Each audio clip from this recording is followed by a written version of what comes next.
Eh bien, bonjour à tous et à toutes, c'est Monsieur Kazetra. On se retrouve pour une présentation de Basit KDE.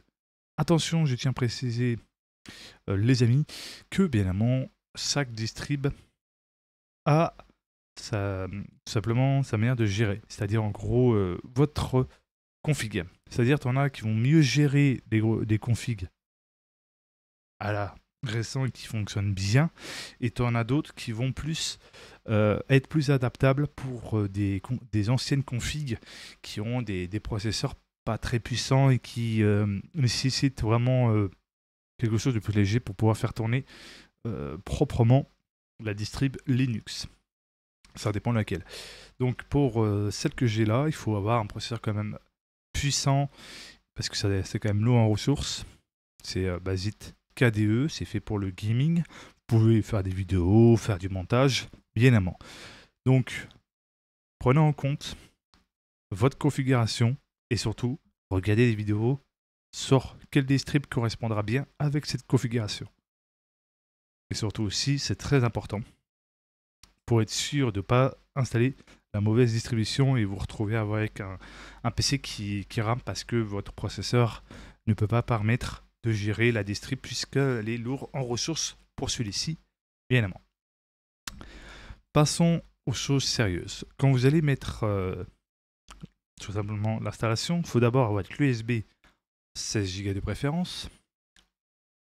Allez sur votre navigateur internet, chercher la distribution qui est adaptable à votre configuration. Ça va vous expliquer, traduire, vous pouvez traduire la page, normalement vous pouvez traduire la page que vous visitez de la distribution pour mieux comprendre, parce que la page est en anglais, donc n'hésitez pas à essayer de voir si vous pouvez traduire. Et ensuite, ça va vous demander de sélectionner quel distrib, soit SteamOS, soit KDE ou autre. Voilà, ça dépend comment la prononciation est. Bien avant, c'est un exemple parmi tant d'autres. Ensuite, quel type de carte graphique tu as, si tu es AMD ou Nvidia. Voilà. Tu sélectionnes ce qui correspond à ta configuration, surtout si tu as une carte graphique Nvidia et non AMD. Si tu es AMD, voilà. Faut pas vous tromper. Ensuite, ça va vous demander oui ou non pour le truc gaming. En gros, le truc Steam. Voilà, je peux pas vous montrer comme ça, bien évidemment. Peut-être plus tard, je vous ferai une vidéo pour expliquer comment avoir KDE. Mais bon, moi, je l'ai déjà sur ma clé USB qui est bootable, que je peux installer chez un ami s'il a la configuration requise. Voilà. Donc, c'est pour faire un exemple. Alors là, on va commencer par le principal. Donc quand vous allez arriver, oula, vous avez Bazar. Bazar, c'est là où vous retrouvez tout côté gaming, là. Vous avez Heroic, ça c'est comme ça, pour lancer des jeux. Epic, GOG, Amazon, et si je dis pas de bêtises, Blizzard. Alors, vous avez aussi des émulateurs, si vous voulez émuler un jeu d'une console qui vous a tant marqué. Vous avez aussi stream et chat, par exemple, si vous voulez streamer, si vous voulez discuter avec les copains, que ce soit sur Mumble, Steampeak, voilà. Pour faire exemple, dans musique et médias, vous avez Tyndall, côté hi-fi, Spotify, si vous voulez installer Spotify. Vous avez aussi VLC, qui est vraiment un media player open source, qui peut lire différents formats, qui est excellent. Après, vous avez ici Office Productivity. Donc, vous avez aussi LibreOffice Open Source, Blender, Audacity pour enregistrer votre voix. Voilà, vous avez des trucs bien intéressants pour votre utile pour PC, je crois même ça, pour voir la température, etc. Très intéressant. Dans la barre de recherche, vous pouvez trouver ce que vous voulez. Hein. Par exemple, ici, vous cherchez tel ou tel truc qui vous intéresse. Puis voilà.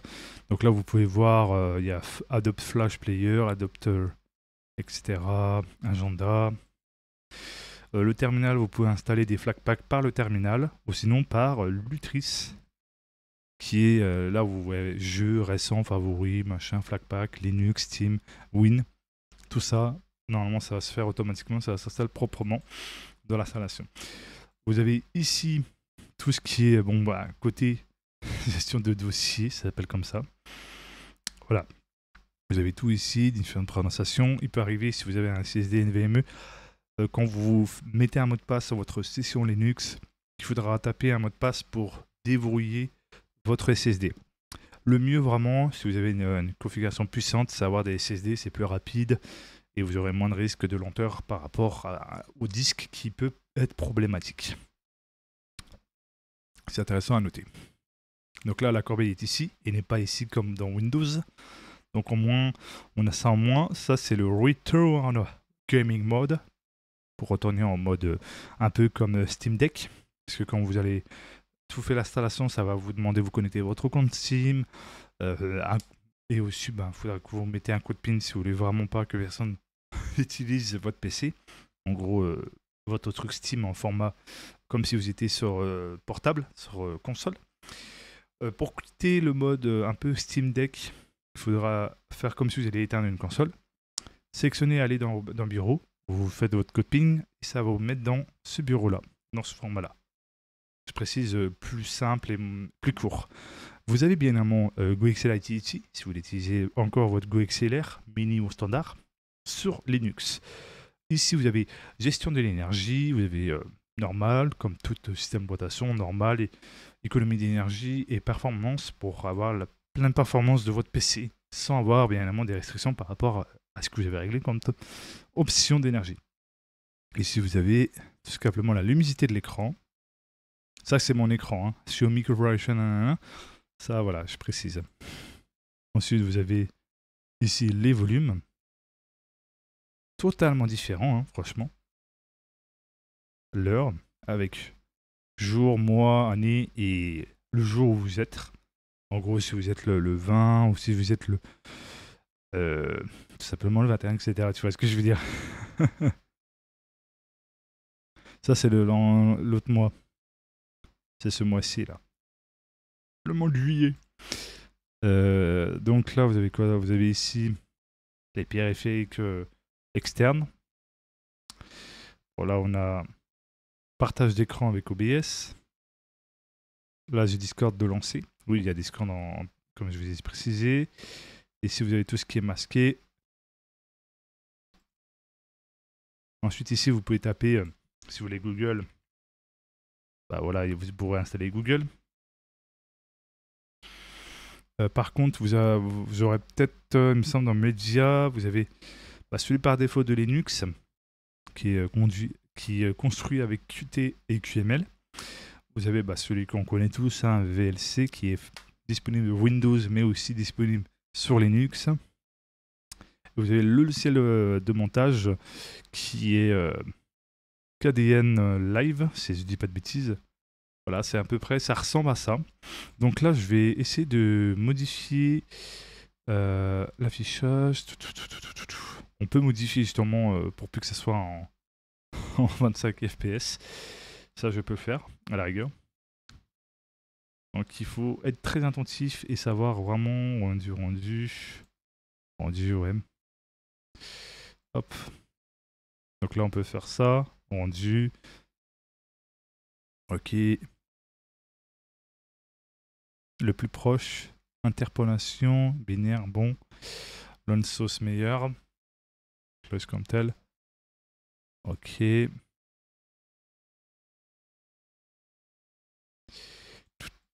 Strict. C'est un coup à prendre, franchement, je vous dis. Il faut vraiment aimer Linux et vraiment s'habituer si on veut vraiment se lancer. Voilà, je vous montre un peu. System Update, c'est là où vous allez avoir les updates des prochaines mises à jour, tout simplement. Donc là, il y a l'option appelée sur R pour reboot. Après, vous tapez votre mot de passe de votre session. Ça va redémarrer votre PC. Et ensuite, voilà, je vous épargne les blablabla monumental qu'il faut faire le code PIN pour débrouiller, pour aller enfin après. Ensuite, quitter, mettre en mode bureau, faire le code PIN. Voilà, c'est un bordel. Après, il faut s'habituer, bien évidemment, quand tu veux plus être sur Windows. Navigateur internet, ça, je vous ai déjà montré. Ça pour lancer, voilà, comme je vous ai expliqué. Ça, j'ai déjà montré pour les distribs et Flatpak. Tac, tac, tac. Qu'est-ce que je peux montrer? Bon, la mise en veille, application, emplacement, session, déconnexion, voilà. Configuration système, vous pouvez configurer.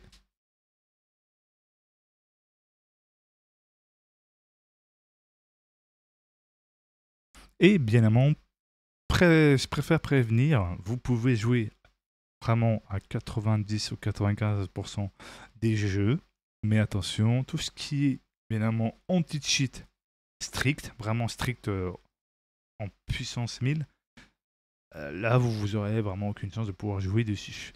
Vous pouvez à la rigueur jouer à des BD, à Rocket League, Phasmo, vraiment vous pouvez jouer vraiment à plein de jeux, sauf les jeux stricts tels que Call of Duty, les récents, tels que aussi Valorant, qui a un titre strict. Fortnite aussi vous pouvez pas, donc Warzone tout ça vous ne pourrez pas. Donc voilà, je tiens à préciser. Moi personnellement, Call of, je l'ai vu aux couleurs en peinture, je ne peux plus le voir, vu l'arnaque qu'il y a derrière, et voilà. Bon, vous pouvez jouer aux anciens Call of, Black Ops 1, Black Ops 2, Black Ops 3. Eux, ils n'ont pas les anti-cheats stricts comme les récents que vous avez aujourd'hui. Donc voilà, aucun souci là-dessus. Vous avez les utilitaires ici, vous avez les disques. Voilà, je vous montre un peu la calculette, si vous voulez, voilà. La petite calculette de version Linux. Très très très très fun. Vous pouvez configurer en mode simple, en mode scientifique, en mode statistique et en mode système numérique.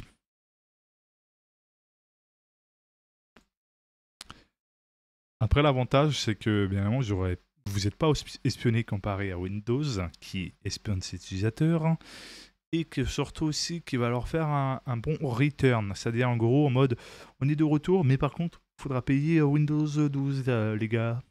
Eh oui, on veut plus vous faire gratuit. Tu vois ce que je veux dire, ça sent la merde qui remue de plus en plus, bien évidemment. Et puis surtout que déjà ils ont fait le coup avec Windows 11, que des nombreuses machines qui étaient encore fonctionnelles sur Windows, ils ont mis le coup du DPM2, le security ou quelque chose comme ça. C'est un système pour pouvoir avoir Windows 11. Voilà. Super. Franchement, je trouve ça dégueulasse pour vous. En plus, il va vous faire payer pour maintenir le système.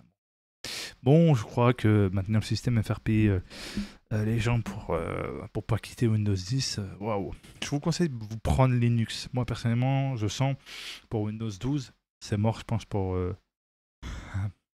tous, je pense, littéralement. Ça va être encore pire que Windows 11. Surtout que aussi l'avantage, c'est que la distribution, selon que vous prenez sur Linux, ça prend moins de RAM, moins de ressources.